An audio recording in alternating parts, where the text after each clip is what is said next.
Cao à?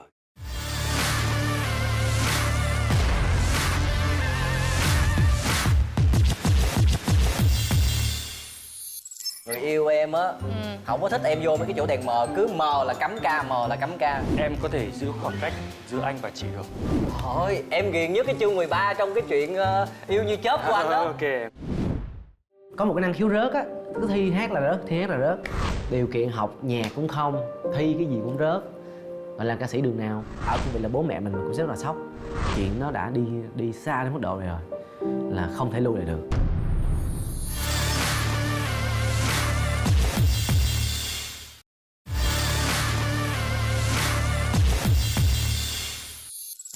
Hoài Ngân đã trở lại với quý khán giả của chương trình Hàng Ghế Đầu rồi đây. Chương trình được phát sóng định kỳ vào Chủ nhật hàng tuần trên sóng HTV7 Đài truyền hình Thành phố Hồ Chí Minh.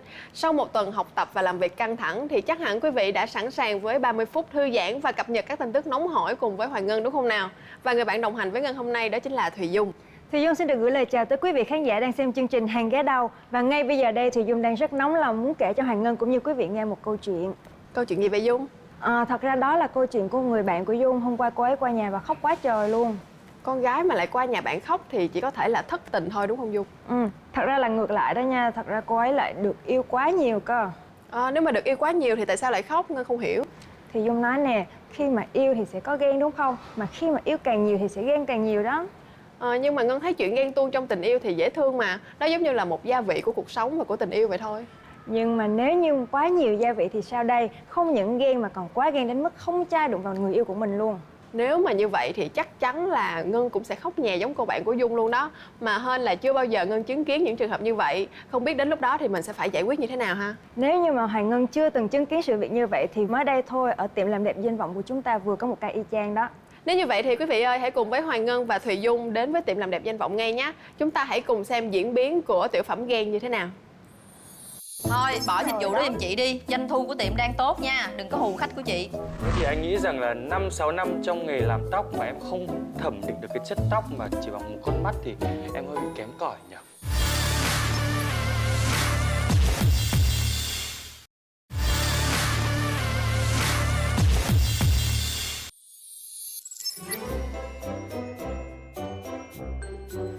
Cao. Ủa em thấy chị để này cao cao vậy được chưa? Cao. Cao nữa hả? Bên cửa sổ có hai người hôn nhau. Ủa sao chị nhớ là tiệm mình có lo có đĩa đàng hoàng mà nay bị hư hay sao mà nghe nó cứ rè rè làm sao nhỉ? Chị này, chị cứ dập tắt cái niềm đam mê nghệ thuật của em không mà. Em nói với chị bao nhiêu lần rồi, cho dù mai này em có nổi tiếng á, em cũng không có bỏ chị đâu. Ban ngày em đi làm tóc, ban đêm em đi hát, nên chị là phải ủng hộ cái con đường nghệ thuật của em đó nha. Thôi được rồi, chị nói giỡn thôi chứ chị còn dư mấy cái vé karaoke miễn phí á để chị tặng cho em nha. Dạ, cảm ơn chị. Lo làm tóc cho tôi đi cô. Mà chị Trinh, nãy chị nói vụ karaoke mới nhớ, lâu lắm rồi á, hai chị em mình chưa đi karaoke ha. Đúng rồi. Ôi em thích ca lắm luôn á, mà chị hiểu không? Cái cảm giác một cái người mà thích ca mà bây giờ bị cấm cản vô những cái chỗ đó tự nhiên em đến Ủa sao vậy? Chị nè, để em kể cho em với chị nghe. Người yêu em á, không có thích em vô mấy cái chỗ đèn mờ, cứ mờ là cấm ca, mờ là cấm ca. Vậy là em khỏi đi ca luôn rồi đó. Không, thật ra em vẫn có thể ca được, miễn là chỗ sáng là em được ca thôi. Vậy em nói cho chị nghe coi làm ca sĩ ca ở đâu mà chỗ sáng. Thì thí dụ như là ca trong tiệm mình nè, em sẽ ca. Thí dụ giờ em nghĩ như nghe, giờ chị làm cái dịch vụ đi, vừa gội đầu vừa nghe ca, hoặc là vừa làm nail vừa nghe ca. Thôi bỏ dịch vụ đó giùm chị đi. Doanh thu của tiệm đang tốt nha. Đừng có hù khách của chị. Xong. Cái gì? Anh. Xong rồi đó hả? Anh thấy kiểu tóc này cá tính không? Chị nhìn cái đầu em nhìn nè. Trời ơi, em ơi, hồi đầu mình học concept là Hoàng gia Anh mà em. Trời ơi, anh có biết không? Cái kiểu tóc này nè, em đã khổ tâm luyện tập rất là lâu rồi đó. Đêm á hả, em tập cho tới sáng. Trời ơi, sáng rồi em chưa kịp đánh răng luôn á. Em tập tiếp. Anh thấy sao vậy? Trời em tập rồi mà vậy á hả? Dạ. Trời ơi, em mà không tập là anh biết nó thấy ghê cỡ nào. Thôi được rồi. Để em về em tập thêm. Để mai mốt anh qua anh coi lại sao nha.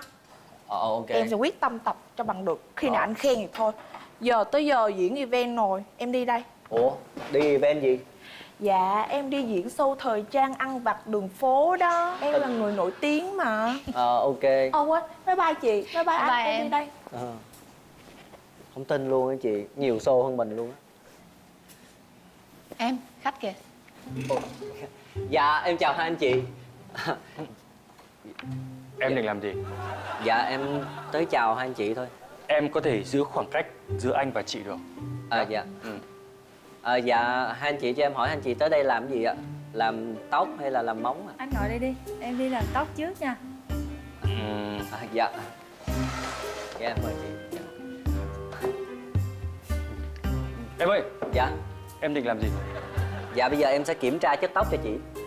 Cho anh hỏi là đây là tiệm làm đẹp danh vọng đúng không? Dạ phải đúng anh. rồi. Anh nghĩ là em sẽ có thâm niên khá nhiều năm trong nghề tóc đúng không? Dạ chính xác là em. Chính xác. Dạ chính xác là em có 5-6 năm trong nghề làm tóc đó anh. Thế thì anh nghĩ rằng là 5-6 năm trong nghề làm tóc mà em không thẩm định được cái chất tóc mà chỉ bằng một con mắt thì em hơi bị kém cỏi nhỉ? Không phải anh, cái nghề của em là em. Anh nói phải là phải em ạ. Để chị. Dạ không anh. Dạ trước khi em nói chuyện với anh thì anh nói muốn lịch sự đúng không? Vậy thì anh có thể tiện không là anh bỏ cái khẩu trang xuống cho mình. Ok. Dạ. Ý, anh là nhà văn nổi tiếng nè.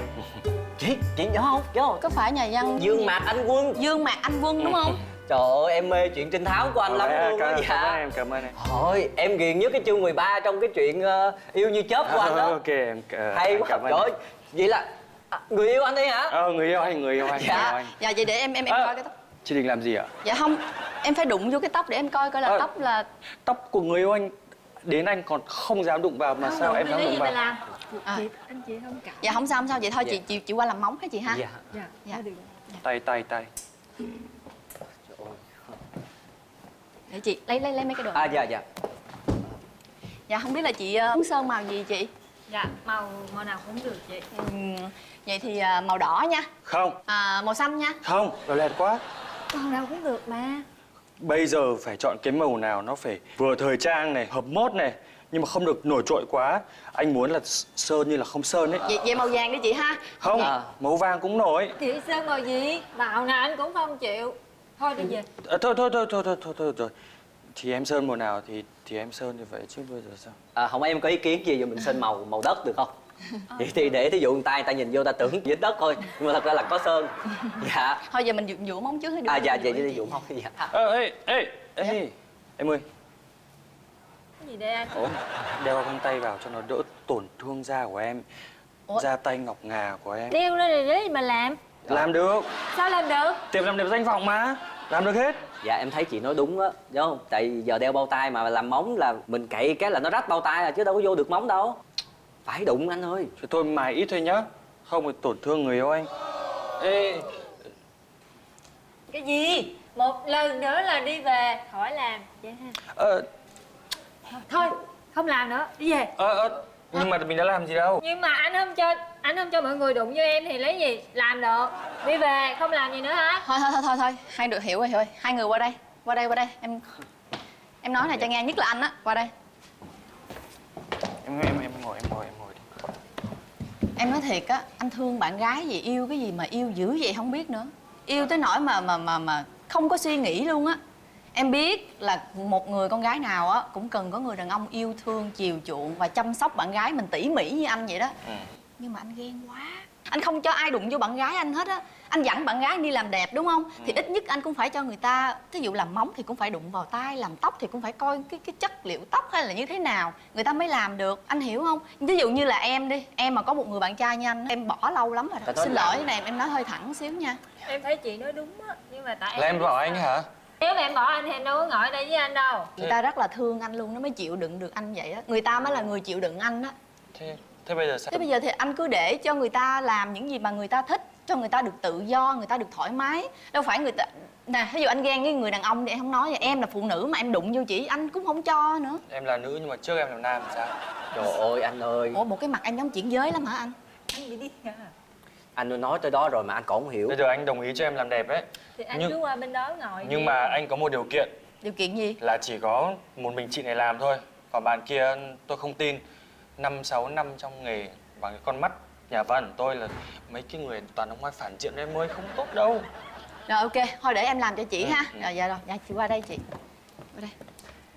Em làm cho chị. Trời ơi, em công nhận là chị giỏi thiệt luôn á, chị chịu đựng được ảnh vậy luôn á. Dạ, nhiều khi Em mới nhẹ thôi nhá. Dạ. em kể chị nghe nè, hôm trước em mặc cái áo da beo, ảnh cũng ghen nữa. Ủa sao ghen chị mặc da beo sexy quá hả chị? Dạ không chị, ảnh ghen với con beo. Trời, nghiệt ngã. Chưa hết đâu chị, hôm trước em bị bệnh thì ảnh dắt em vào bệnh viện, thì ảnh nói với bác sĩ là không cho đụng vào người em, chỉ nhìn thôi và đoán được ra bệnh luôn. Chị thấy ghê không? Chị chịu đựng quá giỏi luôn, em phải công nhận điều này á. Công nhận thiệt. Chị, em để ý nha, từ lúc mà chị nói xong ổng im re, ổng đâu dám nói gì nữa đâu. Thấm rồi, thấm từng câu từng chữ chị nói rồi. Lên tiếng gì nữa. Không phải thấm đâu chị ơi. Hả? Ổng đang phê. Anh ơi, ai ngồi lên cái ghế này cũng vậy hết á. Em làm tóc cho chị đi em. Dạ. Đây, rồi bây giờ em sẽ làm tóc cho chị nha. Ôi, tóc chị đẹp quá. Em ơi, lùi ra sau đi em. Anh vẫn để ý đó. Nhá. Để thôi em đứng đây với anh ha. Dạ. Rồi em nắm tay anh cũng được. Dạ. Rồi. Có gì đưa em vô chuyện của anh. Tay đây anh bắt đi. Dạ. Chưa mà em. Ủa, chưa làm gì? Sao về em? Đi về. Em tưởng đâu, tưởng đến giờ chị nói là anh kiểu cảm thông được rồi mà anh cũng vậy à. Tại vì anh nghĩ đi, bây giờ đâu phải chỉ có con gái mới làm tóc hay làm móng được đâu. Bây giờ con trai nhiều khi cũng làm đẹp hơn nữa, tốt hơn nữa mà anh không cho. Cái ghế này yên quá đúng không? Nên tự nhiên không để ý đúng không? Đi về. Thôi nhưng mà anh hứa là anh sửa đổi mà không thì cùng lắm thì anh đi làm tóc để làm cho em được mà. Ghen quá nên vậy đó. Thì bởi vậy. Mà nếu như những gì chị nói thì chắc có lẽ em phải suy nghĩ lại về mối quan hệ của em quá. Sao? Bạn gái em cứ cấm cản em, không cho em đi làm ca sĩ. Bây giờ em quyết định em sẽ bỏ nghề, bỏ hết tất cả để em làm ca sĩ. Chị thấy em làm đúng không? Em làm thì không đúng nhưng mà những gì bạn gái em nói là đúng. Ủa, kỳ vậy chị? Chị, em làm ca sĩ được. Em hát thử bài chị nghe nha. Em sống em trọn đời, em sống em trọn đời, trọn đời, trọn đời. Dung chưa thấy ai mà ghen đáng sợ như vậy luôn đó. Thật sự nếu như mà là Dung thì Dung thà ở một mình chứ không yêu một anh chàng như vậy đâu. Ngân thì Ngân cứ tưởng là sau khi nghe chị Trinh thuyết phục thì anh đã hồi tâm chuyển ý rồi chứ. Ai dè vẫn chứng nào tật nấy. Thì Dung cũng mong rằng anh đã mau thay đổi thôi. Chứ nếu như vậy thì cô gái kia sẽ còn khổ dài Ngân ha. Bởi vậy chị em phụ nữ của chúng ta thà yêu muộn chứ đừng yêu lầm. Theo Thùy Dung nghĩ thì trước tiên chúng ta phải nên yêu bản thân mình trước đã. Còn việc có người yêu thì từ từ tính sau. Đúng rồi đó, nhất trí với Dung luôn. Bởi vì theo Hoàng Ngân thấy thì phụ nữ tụi mình trước tiên là phải trau dồi bản thân cho thật là xinh đẹp, trẻ trung nè và tài giỏi đã. Nhắc đến đấy thì Hoàng Ngân có để ý là trong làng giải trí của chúng ta có rất nhiều bạn tuổi đời và tuổi nghề còn rất trẻ nhưng lại vô cùng xinh xắn và tài năng không? Đúng là tài không để tuổi. Mà Ngân thấy đầu tiên là phải kể đến cô bé Khady Nguyễn. Wow, thì Dung rất thích cô bé đấy, rất là cá tính nè. Nhưng mà đáng ngưỡng mộ ở chỗ là Khady Nguyễn còn chưa tròn 19 tuổi luôn đó Thùy Dung. Năm 2016 thì Khady Nguyễn đã hát nhép 15 giây ca khúc Destiny của Hồ Ngọc Hà. Và video này đã được chia sẻ chóng mặt trên mạng xã hội và thu hút hàng trăm nghìn lượt xem luôn đó Thùy Dung. Và chỉ sau một năm thôi, Khady Nguyễn lại tiếp tục thu hút sự chú ý của công chúng khi xuất hiện trong bộ phim Em Chưa 18 của đạo diễn Lê Thanh Sơn. Và với lối diễn xuất vô cùng tự nhiên chân thật, nữ diễn viên đã giành giải nữ diễn viên chính xuất sắc với vai Linh Đan tại Liên hoan phim Việt Nam lần thứ 20 đó. Em Chưa 18 được xem như là một bước ngoặt lớn trên con đường sự nghiệp của Khady Nguyễn khi bộ phim này hiện đang là tác phẩm có doanh thu cao nhất màn ảnh Việt. Wow, thật là ấn tượng đúng không? Và lần này Khady lại trở lại với vai diễn điện ảnh thứ hai, xuất hiện cùng ông vua phòng vé Thái Hòa trong bộ phim Hồn Papa Và Con Gái, ra mắt vào tháng 12 năm 2018. Khady Nguyễn được giới chuyên môn đánh giá rất cao nhờ lối diễn xuất ngày càng trưởng thành của mình đó Ngân. Và nếu không biết những thông tin bên lề về Khady thì với diễn xuất không thể tốt hơn trong Hồn Papa Và Con Gái, chắc chắn là Ngân không thể tin đây chỉ mới là bộ phim thứ hai của cô bé thôi đó. Đúng rồi, Dung còn muốn giới thiệu đến Ngân cùng với quý vị khán giả một cô bé cũng tài năng không kém, đó chính là cô bé Lâm Thanh Mỹ. Đó có phải là cô bé được mệnh danh là em bé đáng sợ nhất trong phim Đoạt Hồn, nhưng mà lại là em bé gây thương nhớ nhất vai bé Mận trong Tôi Thấy Hoa Vàng Trên Cỏ Xanh đúng không? Chính xác luôn, có thể nói rằng hai vai diễn đó đã giúp Lâm Thanh Mỹ ngay lập tức gây ấn tượng với công chúng và giới chuyên môn với gương mặt điện ảnh và khả năng diễn xuất tự nhiên của mình. Tuy chỉ mới 13 tuổi thôi, nhưng Lâm Thanh Mỹ đã sớm bộc lộ khí chất và nét đẹp rất là thu hút của mình. Đôi mắt sâu chính là lợi thế giúp cô bé thể hiện khả năng diễn xuất mượt mà trong mỗi tác phẩm mà mình tham gia. Và Ngân còn biết được là Lâm Thanh Mỹ vừa tiếp tục được mời đảm nhận vai nữ chính trong phim điện ảnh Tình Đầu Thơ Ngây của đạo diễn Trần Nhân Kiên, vừa khởi chiếu vào tháng 2 năm 2019. Quả là tài không đợi tuổi đúng không? Còn nhỏ mà các em đã giỏi như vậy rồi, và hy vọng rằng các em ấy có thể giữ được sự cân bằng giữa nghề nghiệp cũng như là cuộc sống riêng để luôn tìm thấy được niềm hứng khởi trong nghệ thuật. Nhưng mà Thùy Dung ơi, một trong những điều thú vị của tuổi trẻ là những thời điểm mất cân bằng, vì tuổi trẻ là chông chênh, là dại khờ và nhiệt huyết. Nếu như mà nói như vậy thì Thùy Dung lại muốn giới thiệu tiếp một khách mời có tuổi thanh xuân cũng đẹp và đầy đủ những cung bậc cảm xúc như Hoàng Ngân vừa nhắc đến, đó chính là ca sĩ Will. Anh là chủ nhân của rất nhiều bài hát được khán giả yêu thích như là Nếu Như Không Thể Nói Nếu Như, Sexy Lady, Cho Em và Ôm Nhau Lần Cuối. Gần đây nhất chính là siêu hit Tận Cùng Nỗi Nhớ. Will từng tuyên bố thanh xuân của anh chính là nhóm nhạc 365. Và bây giờ thì xin mời quý khán giả cùng theo dõi những tâm sự của Will về tuổi trẻ đáng nhớ và những ngày tháng loay hoay trưởng thành và đạt được những thành công như hiện nay qua chuyên mục Ai Là Ai nhé. Nhưng mà chỉ cần là không ăn chơi, không rượu chè, không hư hỏng. Wow, thị trường bên ngoài không như mình tưởng tượng, mọi thứ nó khác hoàn toàn. Will vẫn đinh ninh là 365 vẫn tồn tại. Will không nghĩ là 365 kết thúc rồi. Rơi vô hoàn cảnh là mình không biết phải làm gì mà thấy mình bị sợ.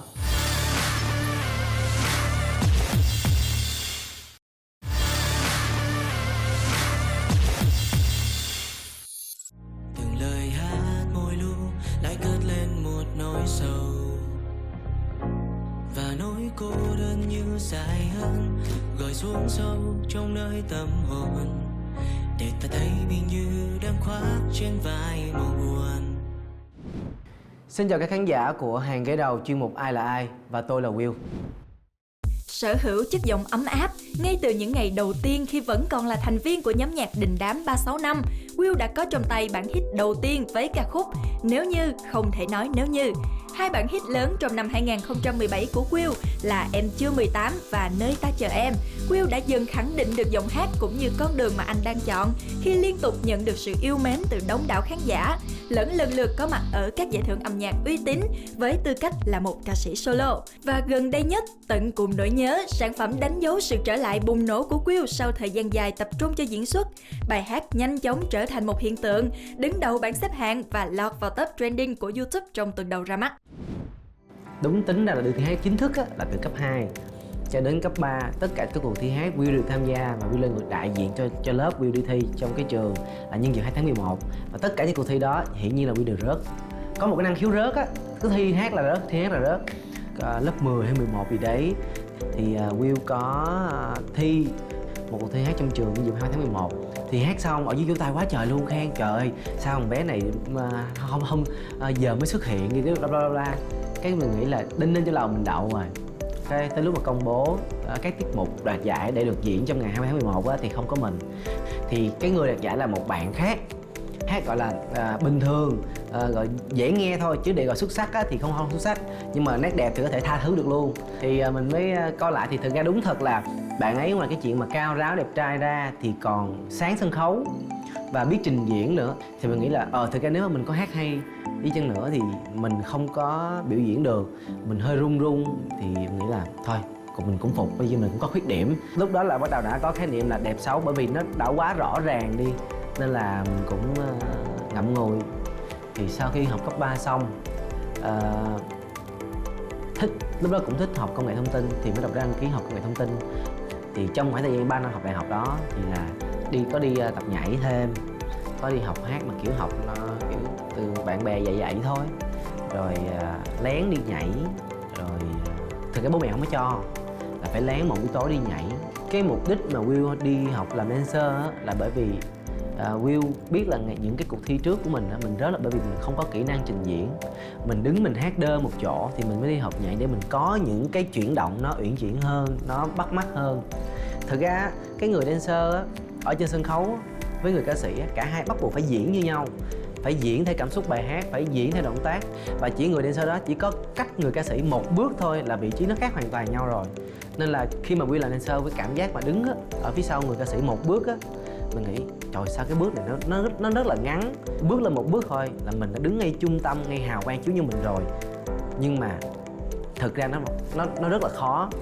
Trước đó Will có đi cast cho công ty của chị Vân, đã rớt ở trong gửi xe, lại rớt là rất là nản rồi, tại vì thi cái gì cũng rớt hết á, không mình tiền cũng không có, điều kiện học nhạc cũng không, thi cái gì cũng rớt, rồi làm ca sĩ đường nào thôi mình bỏ, mình cũng gác vào một bên. Thì sau này mạng xã hội rồi internet nó phát triển hơn thì có những cuộc thi online, thì Will đạt giải ở cái vòng R&B hip hop, thì Will đạt giải nhất. Thì giải thưởng đặc biệt đó là được hát trực tiếp trên HTV. Thì vô tình chị Vân ngày hôm đó không đi diễn, không đi làm bất kỳ một cái gì hết, chị Vân ở nhà mở TV đúng kênh HTV đó, đúng lúc mà Will đang hát, và đúng ngay lúc đó Will đang, bữa đó là hát tam ca nhưng mà chị Vân mở lên ngay đúng cái đoạn mà Will hát luôn. Thì mình nghĩ là chắc là duyên.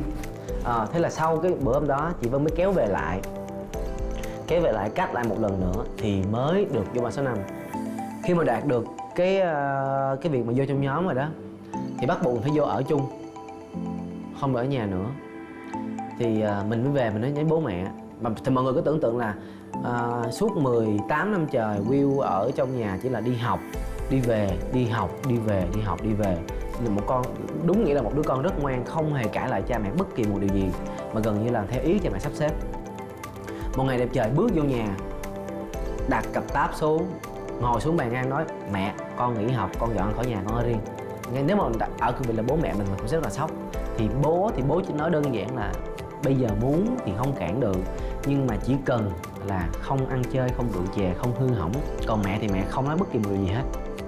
Mẹ coi như là mẹ để cho ba nói giùm, mẹ không dám nói, tại vì mẹ là cái người có cái cảm xúc mạnh nhất ngày hôm đó, và chính mẹ cũng là người la mình, không muốn mình làm chuyện đó, nên mẹ sẽ không bao giờ đồng ý. Sau khi ký hợp đồng xong, về gom đồ bỏ vô vali, bỏ túi đi lên trên đó. Mà cái cảm giác lúc đó đi ra cũng chưa có gì đâu, thực ra là đứa ra khỏi nhà ở không có một cái gì xảy ra hết. Vui nhớ có một lần là cái đó là 6 tháng training 365 thì không được về nhà, không được xài điện thoại, không được dùng Facebook, không được dùng bất cứ mọi thứ hết. Thì sau đó xong cái ngày đầu tiên mà Will bước trở về nhà, về gặp mẹ, đùng một phát mẹ tóc bạc hết luôn.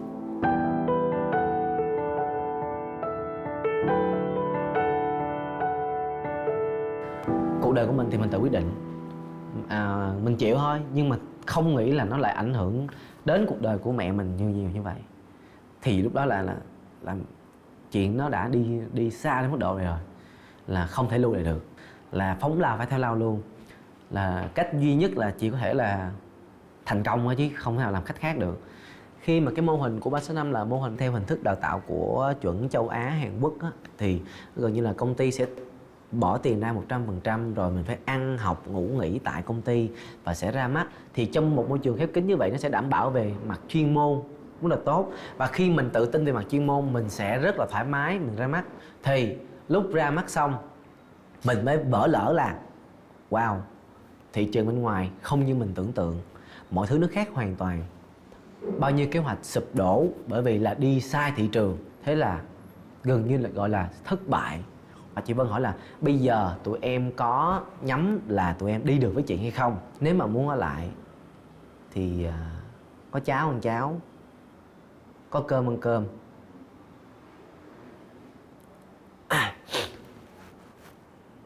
Chị nói cái câu đó chị khóc. Thì mình nghĩ là không được rồi, người ta người lớn, người ta là con gái, người ta chịu được, mình đàn ông mình phải làm được. Thì sáng hôm sau cũng nói chuyện lại một lần nữa thì quyết định là đi tiếp. Tôi sẽ bay lên đỉnh trời, chạm vào ngôi sao, một điều ước mơ. Tôi đang bay về, yeah, yeah. Thực ra thời điểm mà 365 bắt đầu dừng lại á, nó khủng khiếp lắm. Trong vòng gần như là 2 tuần sau khi mà ngày 365 kết thúc á, Will vẫn đinh ninh là 365 vẫn tồn tại. Will không nghĩ là 365 kết thúc rồi.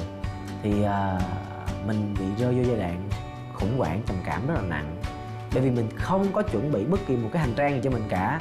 Ngay khoảng thời gian đó hả, là mọi người cứ đi ra đi vô đi diễn, ra đi vô đi diễn, mình cứ ngồi ở nhà mình ăn cơm đó. Mình không có nhạc, mình không có bất kỳ một cái show nào. Mình rơi vô hoàn cảnh là mình không biết phải làm gì, mà mình thấy mình bị sợ. Và chuyện này nó kéo dài khoảng 10 tháng. Đến tháng 4 năm 2017 mình mới bắt đầu ra sản phẩm. Thực ra cái bài hit đầu tiên của mình là bài Nơi Ta Chờ Em. Thực ra nó đã hoàn thành trước đó khoảng rất lâu rồi, nhưng mình không dám ra. Mình bị ám ảnh. Tới bây giờ có một điều ám ảnh Will rất là nhiều là, bởi vì mọi người chưa biết trong nhóm lúc đó Will rất là mờ nhạt. Bởi vì mình không, nói thẳng ra là gì, mình không ngoại hình mình không sáng bằng các bạn, nên là cái lượng fan của mình cũng không dám chắc là nhiều. Thì ngày hôm đó Will ngồi với một người bạn của mình, thì Will mở YouTube lên, Will xem cái clip được lên sóng đó. Will quay qua Will nói với người bạn đó của Will là anh không tin được chuyện là MV của mình đã được ra mắt. Nó là một đứa con tinh thần mà nó làm cho mình cảm thấy đã sướng lắm. Nó sướng giống như kiểu cái khoảng thời gian mà 365 ra mắt lần đầu. Thế là mình ngồi đó, mình rơi nước mắt, mình nhìn nó, mình xem đi xem lại, xem đi xem lại. Tới ngày hôm sau vẫn không tin là ra mắt luôn. Mọi thứ thay đổi 180 độ với mình. Show chọn nhiều hơn, hợp đồng quảng cáo nhiều hơn, cát xê tăng. Lúc đó mình nói chuyện với các thành viên trong nhóm thoải mái hơn. Khi mà hai người nghệ sĩ á, có sự thành công riêng á, trao đổi với nhau á, sẽ có rất nhiều bài học để nói chuyện, rất nhiều cái để nói và có cảm hứng để nói. Nhưng mà sau cái đợt đó xong, Will lại bị Trường Trong Chiến Thắng á, mình lại bị rơ vơ giai đoạn là không biết phải làm gì tiếp tục. Tại vì ví dụ như lúc mà mình ra mắt á, sản phẩm của mình nó là sản phẩm không hit. Bài sau mình thoải mái đó, nhưng mà bài đầu đã hit rồi thì bài sau bắt buộc phải hay hơn bài trước. Mình thấy mọi thứ đến với mình nhanh quá, mình không biết làm gì hết, và cũng phải mất 9 tháng sau mới có Tận Cùng Nỗi Nhớ. Thật ra Will thay đổi hơn trong lúc 365 rất là nhiều, từ nhạc cho tới ngoại hình, tới mọi thứ. Nhưng đối với mình, Will vẫn luôn tự hào và cảm thấy vui nếu như mọi người nghĩ Will vẫn còn là một thành viên trong 365. Bởi vì để có được ngày hôm nay thì phải có 365. Và 365 đó là một cái gốc rất là lớn với mình, và đó là cả một thanh xuân đáng tự hào của mình. Thì không có bất kỳ một cái lý do gì mà mình phải ngại ngùng khi người ta nhớ mình là một thành viên 365 cả. Trong năm 2019 thì có lẽ là Will đang có 3 ca khúc. Một ca khúc của Ramastic, một ca khúc của anh Dương Khắc Linh và một ca khúc của nhạc sĩ Thái Đinh.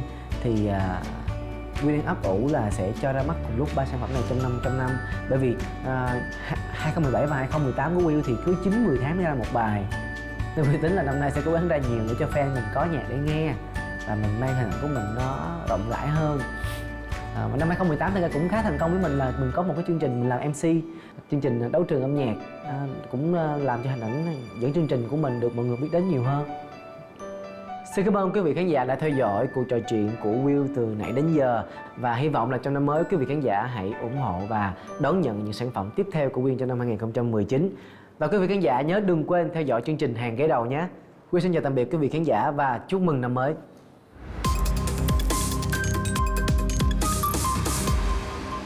Will lăng nhăng thật sự là không có nha, không hề. Will chuẩn thủy lắm các bạn ơi.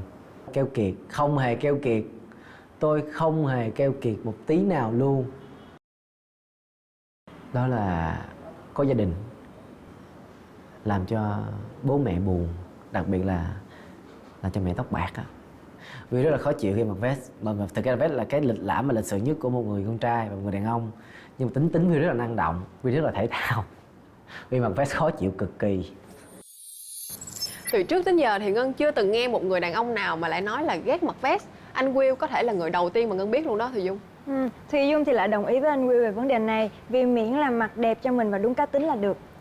Vậy thì chúng ta hãy cùng điểm qua gu thời trang của 5 cặp đôi nổi tiếng được bình chọn là mặc đẹp nhất năm 2018, để xem ngoài vest thì đàn ông còn có những sự lựa chọn nào khác nữa nhé. Đầu tiên thì phải kể đến là cặp đôi Blake Lively và Ryan Reynolds, là một trong những cặp đôi được tạp chí InStyle xếp vào danh sách mặc đẹp nhất năm 2018, và sau 8 năm gắn bó, cặp vợ chồng này luôn giữ được phong độ về gu ăn mặc của mình. Tiếp theo phải nhắc đến là cặp đôi Margot Robbie và Tom Akerley đã tạo nên khoảnh khắc đẹp ở tiệc hậu Oscar năm vừa rồi. Robbie được khen ngợi là ngày càng chọn đồ tinh tế theo phong cách cá tính, còn chồng của cô thì thường được ưu ái những bộ đồ đồng điệu và màu sắc cùng với vợ trong đời thường. Jessica Biel và Justin Timberlake đã cùng nhau mặc màu đen để ủng hộ phong trào chống xâm hại quấy rối tình dục ở Hollywood. Và ngoài sự kiện này thì cả hai luôn có sự đồng điệu về thời trang khi sánh bước bên nhau trên thảm đỏ hoặc là đời thường. Còn cặp đôi Emily Blunt và John Krasinski đã có một năm thành công khi vừa được đánh giá cao về bộ phim kinh dị A Quiet Place, vừa được tôn vinh là cặp uyên ương mặt đẹp. Emily Blunt đã hướng đến sự thanh lịch và trẻ trung. Trang phục cô chọn đa dạng về màu sắc, họa tiết cũng như là chất liệu. Trong khi đó thì chồng của cô, đạo diễn Krasinski lại trung thành với suit hiện đại và đơn giản. Hoàng Ngân có để ý không, ngoài những bộ cánh rất bắt mắt thì vẻ đẹp hoàn hảo nhất mà Thùy Dung nhìn thấy được ở các cặp đôi đó chính là tình yêu giữa họ. Wow, Dung có từng nghe câu nói không gì khiến người phụ nữ xinh đẹp hơn là niềm tin rằng nàng rất là xinh đẹp. Và Ngân cũng cho rằng không bộ trang phục nào đẹp hơn sự tự tin của người mặc chúng. Thùy Dung rất là đồng ý với Hoàng Ngân. Và thông tin vừa rồi cũng đã khép lại chương trình Hàng ghế đầu tuần này. Xin cảm ơn quý khán giả đã theo dõi chương trình Hàng ghế đầu được đồng hành bởi thương hiệu ghế massage Ogawa. Và quý vị đừng quên chúng ta có hẹn với nhau lúc 11 giờ trưa Chủ nhật hàng tuần trên sóng HTV7 Đài truyền hình Thành phố Hồ Chí Minh nhé. Thùy Dung và Ninh Hoàng Ngân xin chào và hẹn gặp lại.